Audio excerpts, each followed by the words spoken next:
There's a great book out there called Crazy Like Us, and it's about the effect of psychology psychology and psychiatry throughout the world. I would write the name of that book down, and if you're interested in this topic, please read it. Crazy Like Us.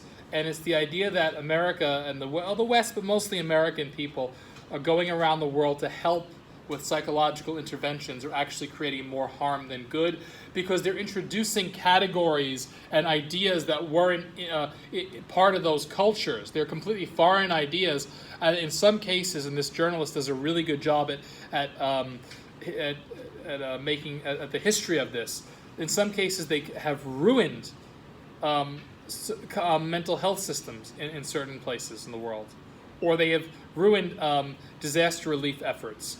They've also prompted people to certain countries like Thailand not to take in any foreign help, psychological help after a disaster, because it's too chaotic.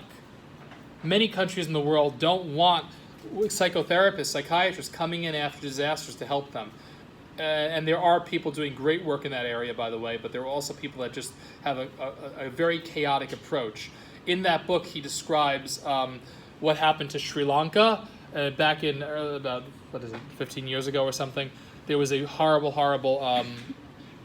tsunami that killed many people, and this woman called Debbie Disaster, that's what her friends called her, who was an art therapist, went to Sri Lanka with a bunch of art supplies. She had no idea that she didn't know what the Sri Lankan language was, so she called it Sri Lankan. Anyone who knows what the language is, either Tamil or Sinhalese. She had no idea what the difference between Tamil and Sinhalese was, and she got it was just ridiculous. She didn't know the culture at all, and she got her cab driver to translate for her, because she didn't think to set up a translator before, or read a book, or learn the culture before she went to Sri Lanka. She just thought, I'm going to go there and help people, without knowing anything. Then she wound up kind of introducing concepts to Sri Lankan children and families that you have to process your trauma. That's not something that is native to their culture. And in fact, it did more harm than good, because now kids have to draw pictures of their trauma, and they don't know how to process that. Sri Lankan culture, and I think it was the Tamil-speaking area, the Hindu side of it, they have their own mechanisms of dealing with trauma, of promoting resilience or coming out of trauma. They didn't need an art therapist from San Francisco coming and saying, here, draw a picture of your dead parents, kids. Because essentially that's what she did, without studying the native culture. That's why I'm so hesitant to talk about extroversion, introversion, neuroticism in such definite terms. Because nurture, the way we grow up, the environments we grow up in, the jobs we have, the jobs our parents have, socioeconomic status, and culture plays such an important role in determining who we are. It's so important.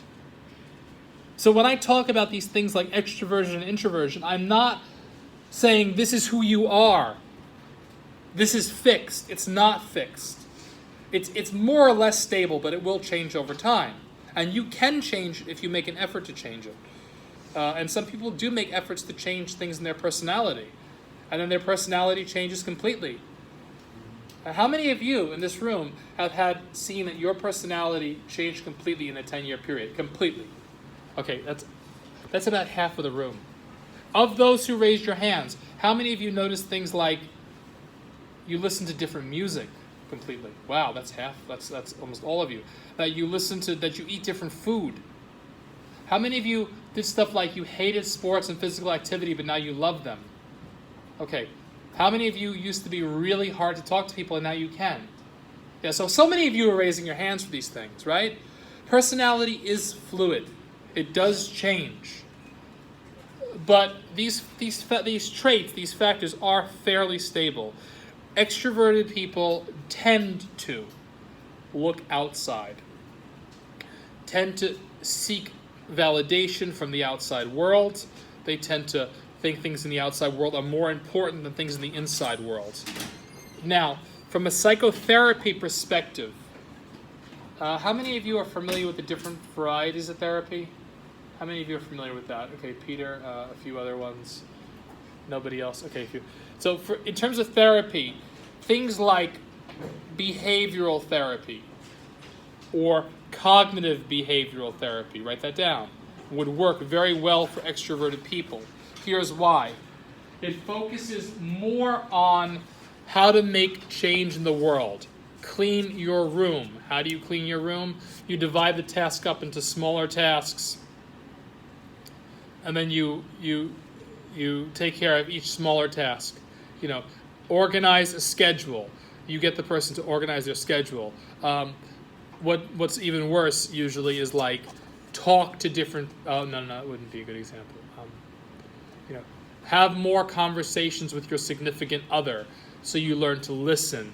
You learn to do something. You go out to dinner, but you break that down. So that if, let's say you have a girlfriend or boyfriend, and you talk too much and they don't talk at all, and they're upset and they're going to break up with you. So this is how you might deal with that. Okay, do you take her out to dinner? No, I usually don't. We eat at home. Okay, take her out to dinner and let her speak 1/3 more than normal. Sounds very easy, right? It's very hard to do that. If you don't take your girlfriend out to dinner, or boyfriend or whatever, picking out the right restaurant, dressing right, those are all intimidating tasks. Very intimidating. Picking out the right restaurant, having the budget, allowing someone to speak more than normal, oh my God, that's hard. I have a hard time with that, obviously. But that's hard. So then, what's a therapist going to do? Break it down into smaller tasks. Okay, get a list of 10 restaurants. She's a vegan, you're a kosher? Good luck. No. Yeah, she has this, you have that. Find 5 restaurants. Get the ones that are the right price. Get a reservation. Learn how to dress up. Make an effort. And then you have to repeat that. To do that once a week. To do that once a month. You sustain that. You have to do better next time. You have to speak less next time, let her speak more. Maybe you have to get her a gift more often. But that is a very concrete behavioral way of dealing with a problem. That's like a therapeutic way. And that might be called cognitive behavioral therapy or behavioral therapy. Great way of working with extroverts. Great way of working with extroverts. Because it's concrete. It's very concrete. You do something, it happens. It's hard, it sucks, we're going to sit through it together. If you don't get it right, we're going to work on it more. That's how you do an intervention. Now, when you're a manager in a company and you have an extroverted person, this is a very, very good way to work with them. You have them make a goal and break it down into subtasks. And following that is called project management. Write that down. Project management. That's a big part of what companies do is following up, follow through. How are you at completing your tasks? Do we set up reminders for you? There are people who specialize in this, project management. And it's part of being a good boss. Now let's look at extroversion a little bit more. Okay, extroversion has a biological basis. Okay, here we see the